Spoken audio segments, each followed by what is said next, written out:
Un corps humain peut-il s'enflammer sans raison apparente? Voici quelques éléments de réponse.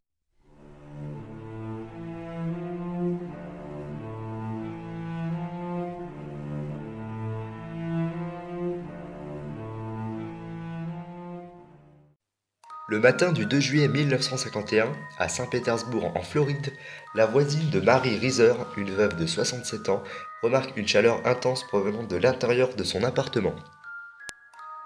Lorsqu'elle s'y aventure, pour en connaître la cause, elle trouve Mary dans son fauteuil, calciné, un cercle noir autour d'elle. Seul un de ses pieds et sa colonne vertébrale subsistent. Malgré son corps calciné, le reste de la maison est resté intact. Mary a-t-elle été victime d'un incendie criminel ou a-t-elle été brûlée par quelque chose de beaucoup plus mystérieux? On parle de combustion humaine spontanée, CHS, lorsqu'un corps humain brûle sans la présence d'une source d'inflammation. Les cas reportés de CHS ont donné lieu à d'innombrables théories. Certains ont émis l'hypothèse qu'une augmentation de méthane dans les intestins pourrait provoquer une étincelle lorsque le gaz est converti en méthanol. Cependant, cette hypothèse manque de preuves solides. Beaucoup penchent plutôt pour des causes criminelles. Cela n'a pas empêché l'enregistrement de faits similaires.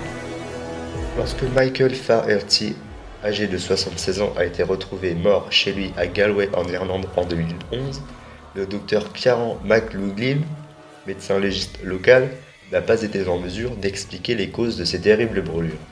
J'en conclus que cet accident s'inscrit dans la catégorie des combustions humaines spontanées, écrit-il dans ce rapport. Face à la faiblesse des preuves existantes qui pourraient aider à identifier les causes de ces morts, les débats au sein de la communauté scientifique se sont focalisés sur ce qui provoque de telles brûlures.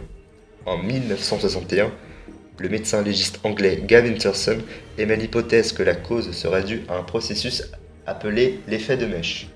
Selon lui, les vêtements d'une personne joueraient le rôle d'une mèche d'allumage qui continuerait à brûler grâce aux acides gras dégagés par le corps qui imprègneraient les vêtements. Cette théorie semblait la plus plausible jusqu'à ce que Brian G. Ford, un professeur de Cambridge, réalisa en 2011 une expérience à partir de tissus de l'abdomen d'un cochon. Nous les avons fait mariner dans de l'éthanol pendant une semaine, a-t-il raconté.